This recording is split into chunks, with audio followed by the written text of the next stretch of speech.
Welcome back to the Fierce and Femme podcast with your hosts, Alicia and Rami. And today we are coming back with round 2 of asking each other some rogue questions. So Alicia's going to ask me the first question. Yeah. Let's kick it off, babes. I'm so excited. Okay.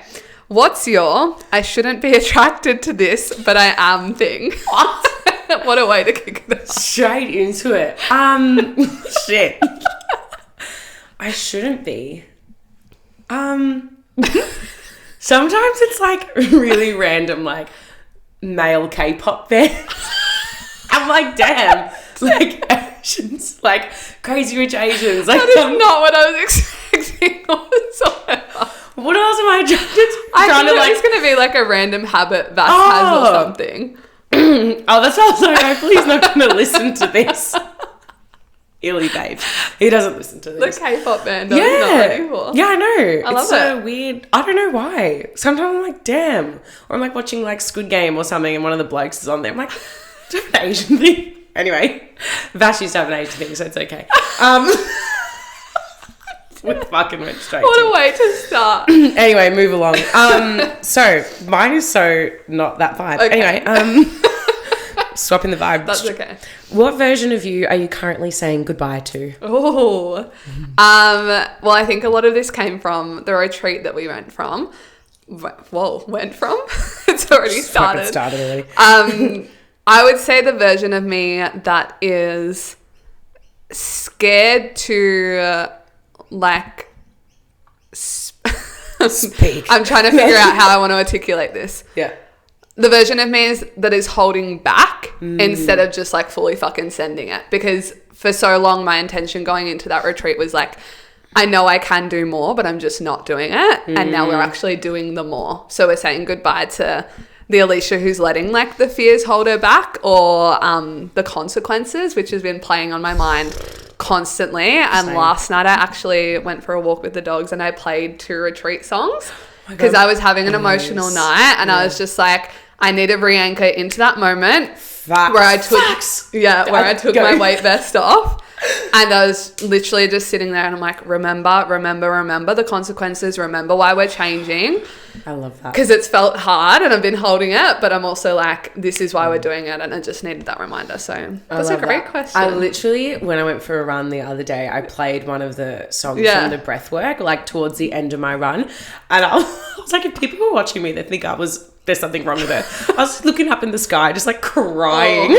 But I was like, remember how you felt 2 weeks ago? Like, you got this. Because I think that's so important after doing things like that. Like, it's so easy to get back into life. Old habits and shit. Yeah, so that was really cool. Okay, cool. This is a bit of a deeper one then.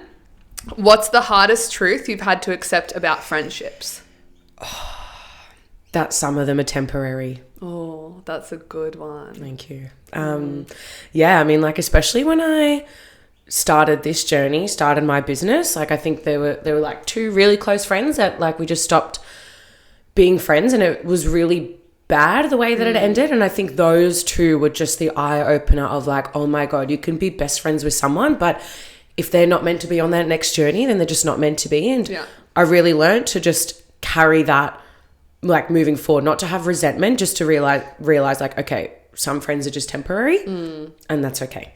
I love the quote where it's like, they're either here for, like, they're either a blessing or a lesson. So it's either like you've learnt something from it or they're there for totally. Yeah. I loved that question. That's a good one. Yeah. All right. What's your go-to move when you need to shift from hustle mode to softness? Oh, silence of like, and my favorite thing at the moment, I feel like I've said this a lot recently, is sitting in my camping chair. I love that. In my front yard of like, we get really beautiful morning sun and everything. And I literally just go out whenever I'm feeling stressed or whenever I'm in that busy mode and just sit out there and just like absorb everything around me, breathe, soak up some sun if it's out in Melbourne. But even like, I think that's been the hard test recently, is I try to do this daily. And yesterday I was in my puffer jacket shivering on my camping chair, but I'm like, I need this time. So yeah, I think just time and silence away from like the busyness of everything, and just realize that like there's a lot more to life. I love that. Oh, it's my turn. Beautiful. We're going to be rogue again. Oh gosh. What's your villain origin story? Oh my god. Do you know what that means?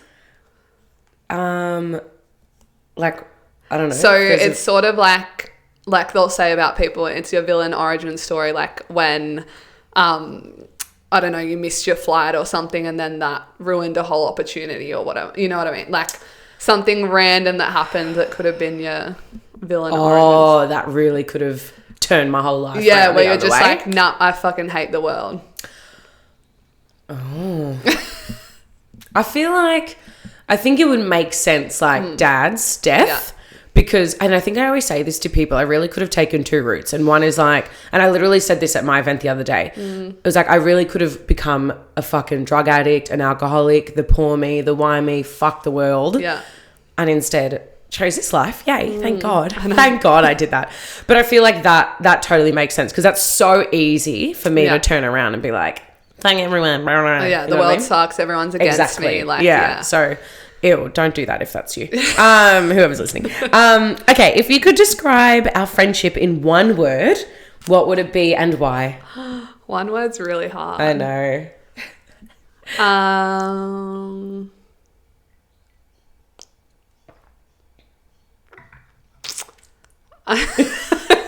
Just side-eyeing me. I would say exciting. Oh, I love that. That's a good one. Because there is a lot of duality to it. Like we hold each other in things. But I think exciting because we're both in exciting phases of life of like, yes, there's a lot of hard times, but we also make it exciting. Yeah. I love it. That's a great one. So good. What song describes your current era? Oh. It's going to be some sort of like hustle one. Some sort of work hard, play. Oh no. Or like All I Do Is Win by DJ Khaled or something. I love. Because I was literally like talking to Vass this morning. I was like, I feel like the era I'm in is like get rich or die trying, which is like 50 Cent. Yeah. So I'm very much in that like, let's fucking go cunts. So All I Do Is Win. I'm going to play that later. Yeah. Anyway. I love putting that on like a carousel and being like, yes. I do win, bitch. Anyway, I really like this one. What's your biggest ick in the online coaching space? Oh, that's a good one. It is spicy. I'm going to have to think for a second. Might have to piss some people off. I think this is going to be specific fitness coaches. Yeah. Is a big thing I'm about with clients is like tailoring things to your lifestyle. Yes. And a big ick is giving clients like unrealistic expectations. Like I've had clients that work full time and everything, been given like 20,000 steps by coaches. And it's like, even someone as fitness is my job, I can't fucking do 20,000 steps a day. And it's not realistic and it's also not actually going to benefit you. So I think like giving them programs for them to fit into rather than giving a program that fits into their life. Yeah. Because I'm big about like it shouldn't consume your life. It should be an addition to it sort of thing. So I would say that. Like, that's perfect. Let's stop that, please. Yep. Or just come work with me. Yes. Love that. What's one unpopular opinion you'll defend forever? Gonna make some people unhappy with this one. That's so funny because I got asked this question the other day. And really? What did I say?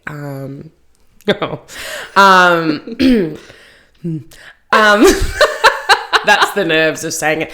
No, just like how people spit it out.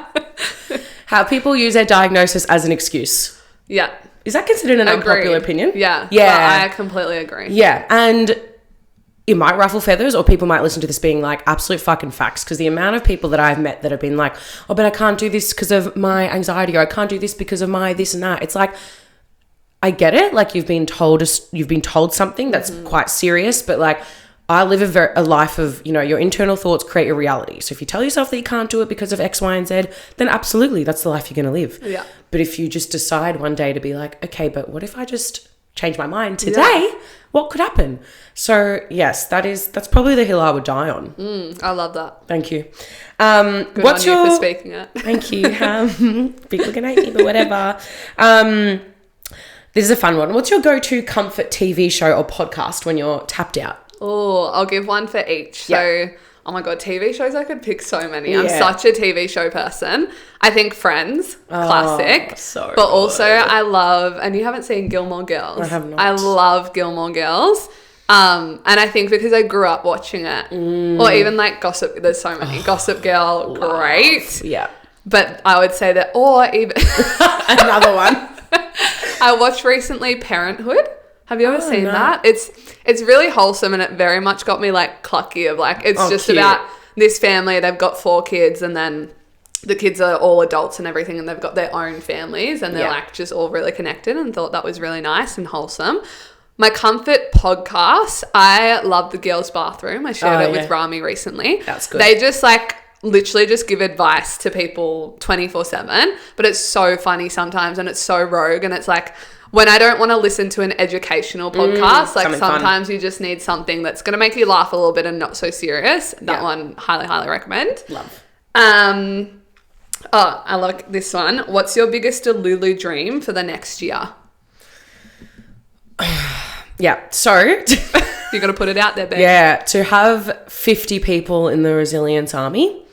I think that's... Do you think that's Delulu? Because I don't know. Oh, okay. 100. I think we need to go further than Oh, that. 100 then. You're right. I do think 50 is doable. It's not too lily. 100 people. Yeah, that makes me a bit more nervous to say. 100 people in the Resilience Army by the end of next year, which, if you're listening, it starts December 2nd. And if you want to be a part of my Delulu goal, go to my Instagram right now. You can say you've been there right from the start. Straight up. Literally, you know what? Actually, when I had my event the other day, I told the 2 girls that joined, I celebrated them so hard. And I was like, we need a photo. Like, this is about me for a second, but this is like such a pinnacle moment. It is though. Like, I'll never forget the first 2 people that'll be in it. And I'm like, you guys have made fucking Rise with Rami history. It was really cool. Anyway, God, I know. It's so cute. What's something you wish more women knew about running retreats?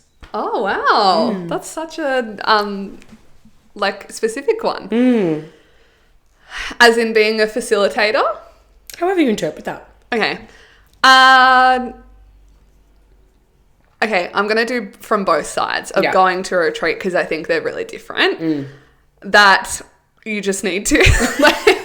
But you do. I truly just think it's something you need to experience at least once in your lifetime because it healed so much for me in so many layers. And I think even in like female friendships of being around a group of women, and I said this to a client on the call the other day, is like, it is really hard when you leave a retreat because it's like, where's my hype squad gone? Yeah. Like you're in this place where you've got everyone rooting for you and watching you in like the moments that are so uncomfortable and maybe things you've never shared with people.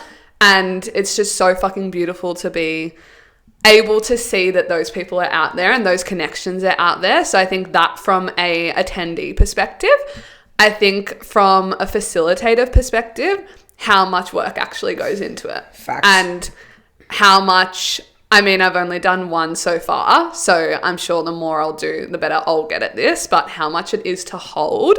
And there's so much happening in that room. And literally when I got back from my retreat, I think I slept for 2 hours.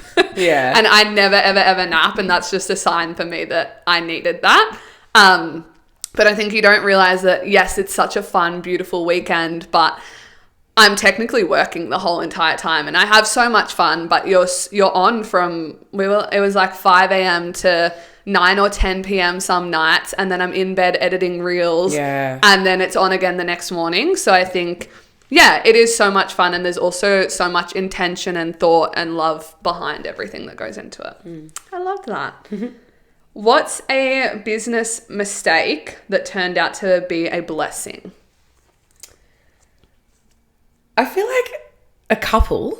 Yeah. One would be like even just starting the podcast on my own. I don't know if mistake's the right word, but like I learned a lot that it was really hard to do by myself while still being a police officer. And obviously the blessing is you acknowledging that and then us getting to do it together. Yeah.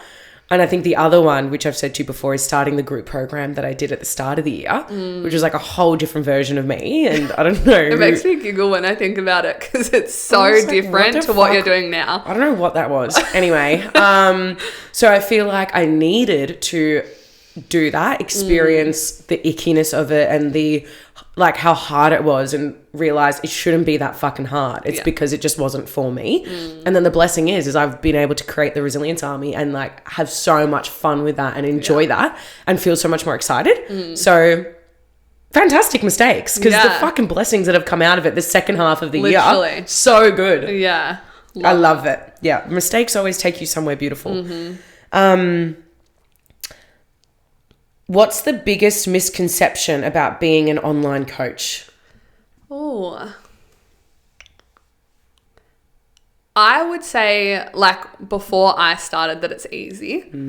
So, and I think a lot of people think this in terms of, I'm going to go a few places here. It is an easy job to an extent, but it's sort of that whole thing of, you know, everything's got its challenges, or the misconception on that you're just going to get clients like this, or they just come to you. The entitlement. which I so was at the start, I remember, because it took me 2 weeks to get my first client. And I literally started going, what the fuck have I done? I've made a mistake. Why is no one wanting to work with me? I'm a failure. All this shame around it. When it's really just like, well, I've only just launched. People have no idea what the fuck I do. So of course it's going to take them time, because they need to actually see it and learn about it. So I think that, and on it being easy, yes, it is an easy job to an extent. And why I say that is, like, my partner's an arborist for almost 12 hours some days. He's climbing up and down trees and like pulling his body weight and everything. There's a big difference between the two, but I think there is a lot of challenges that come with it. You put yourself out there so much. You also, a big thing, you develop relationships with people, and then sometimes those relationships break down when they don't work with you anymore, and that's really hard as well. Yeah. So I think, look, everything has its challenges, but I'd say mainly the misconception that maybe everyone's doing so well and they're so successful, when it's not always the case, but people just aren't showing you that. And that's something I'm really trying to now show a lot more with the goals and everything I've set, because I literally had to post last week, I got no clients this week, I got no retreat sales, and doing that, I absolutely died inside, because I'm like, fuck, everyone now sees that. But I think it's really important for people who are maybe coming up as coaches to see that, okay, so people aren't getting 5 clients every single week or having like hundreds of inquiries a day. And of course, there's the duality. Some people are there, but I'm just not there yet, and that's okay. So yeah, I love that. Great question. Who's your dream collab or brand partnership, and why? Wow. We're putting it out into the universe. I mean, I'd love, I don't know why. That's why I said I did this for you, because Dream now you get collab. to put it out there. Ava Active, if you're listening, I'd love to be a part of your team. Seriously, that would be, and I feel like, because I was so into the gym when I even first created Rise with Rami, and then when I started the business, I fell off that bandwagon so hard. So I wasn't really like caring about activewear, I wasn't caring about brands and all that sort of stuff. And then this year really got back into it. Yeah. And that's been so fun. And then I was like, oh my God, like I've missed wearing this, I've missed going to the gym and missed doing that. And then it just sort of opened my eyes into other possibilities of like what could be out there. So having a collaboration with an activewear brand that you love so much would be so cool, because it's not something that I've ever thought of. Yeah. You know? But like, it doesn't mean it can't happen. Exactly. So Ava, Illy, so much. I will do whatever you want. I love that question. If you could travel to any country in the world, oh my God, no limits, don't worry about money, nothing like that, where would you go? Everywhere. Nah. I really want to go to Italy. Mainly like the beaches in Italy, like, so stunning. It just looks so beautiful. That's that. I just want to. It's the best. Jared, take me there. Jared, are you listening? Dream like wedding location, to be honest. Bad. I've got a friend getting married in Italy next year, and I'm just like, oh, that would be stunning. All right. What's something you've healed from that you never thought you would? Taking a deep turn here. And I also feel like this question's hard, because I do feel like healing sometimes is a never ending. Yeah. So evolving. to an extent. You know what? Like at the time of my breakup, I literally could not see a light. Yeah. Like I never thought I would be able to push through that, or love myself again, find love in someone else, find enjoyment in things, because I was actually really at a low, like a different low compared to when Dad died. Very, very different. This one I was like, because the person's still there. You just can't have that connection with them. It's a weird type of hard. It's a different type of hard. And I think that turning that into this and a whole new lifestyle and whole new relationship with the same person, it's fucking whack. But yeah, I really like that question, because I never ever thought I would come out of that, and look at me now. Exactly. All I do is win. I do. You got to make a reel of that with your wink and just put the sound going. All I do. I'm doing it.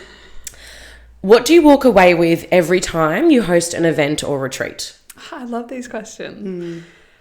I think so much gratitude and also, wow, I just did that. Which is definitely a moment, because I think that is also something about online coaching.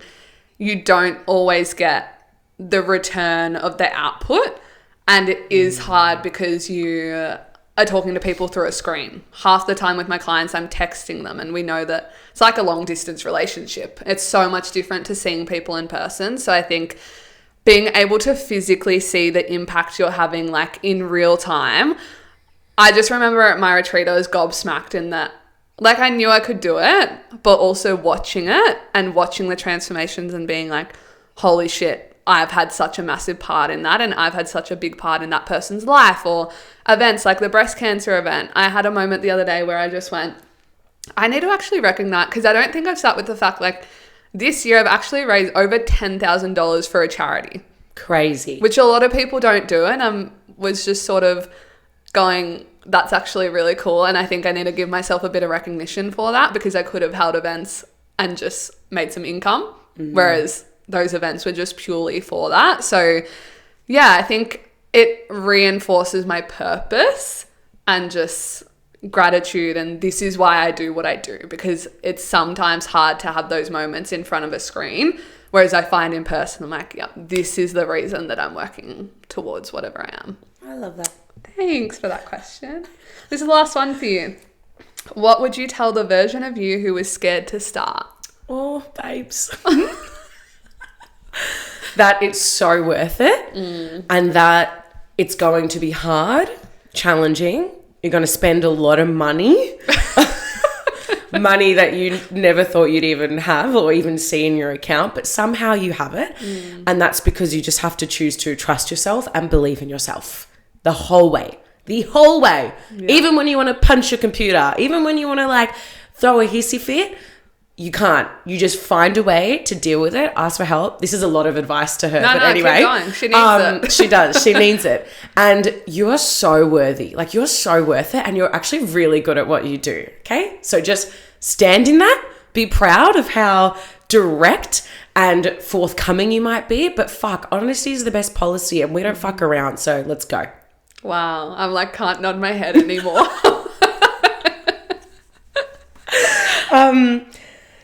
What are 3 things that you are so proud of achieving this year? Oh, what a good one to end on. I'll say, go back to the breast cancer thing for a second, because again, I don't acknowledge that a month. So I'm proud of raising over $10,000 for breast cancer research. And I'm going to add into that one collaborating with Ava Active, because so cool. The plan for that event was going to have a bunch of sponsors, and I had a meeting with Alice, and I've known Alice for like quite a while now, like 3 years or something now. And I proposed like being a sponsor, and then she was like, can you give me a second? And she comes back and goes, do you just want to do the event together? And I went, I was not expecting that, which funnily enough, this is why you should always just go with your gut. I was going to ask for at the start, and my partner said to me, like, sort of just said a few things to me and went, I wouldn't do that. And I'm like, okay, I won't do that. And that's what ended up happening. So that was just sort of another reminder to me of ask for what you want. So that's number 1. Hosting my first retreat, because that has been a dream, like, for literal years. When I even started my coaching business, that has been a dream. Even one of my friends, Taylor, who I've worked with in Pilates, I remember when I was telling her, like, one day I'm going to be hosting retreats here and here and here. And she's like, oh, come and help and do whatever. And like, now it's actually happening. So that's really cool. And the last one that I'm going to say would be my comeback. Because Oh, yeah. Rami knows that the start of this year was just like, felt like to me the end of the world, to be honest. And I literally was going through a quarter life crisis or whatever and going, how is this happening? Or I had some really hard months in business where it was just not going the way I wanted it to go. And that was sort of like a question I asked Rami, the biggest blessing ever, because I now look at it and I'm like, I was testing, how much do I really want this? Or do I really want this? And it made me actually contemplate, okay, do I really want this? And if I do, what am I willing to put into it for it to be everything and more that I want it to be? So I'm really proud of that, because again, that sort of could have gone two ways of just staying in a pit. And there were weeks where I was literally just at home when I should have been working, watching episodes and episodes of whatever on the couch, like, and not telling anyone because I was so embarrassed about it. And now we're here living our best life, and that's really fucking cool. So Fuck yeah. I love these episodes. That's dude. for growth. Yeah. I know, these are really fun. Yeah. If you guys have any rogue questions, fun questions, whatever type of questions that you would like us to answer, we have no limits. So please, Yeah, you've heard you can these tell questions. from this episode. We love being honest, and we love, again, it helps us push ourselves even more so. So please send us in our DMs on Instagram. We would love to hear what you would like to ask us. And if you like this episode, please rate us 5 stars if you're on Spotify. Like and subscribe on YouTube. Give us a follow. We have our goal to hit 100 followers on Spotify before the end of the year. We're at about 85. So 15 more of you. Nearly there. Share it to your friends, your family. Tell everyone about the podcast. And we will be back in your ears next week. Bye.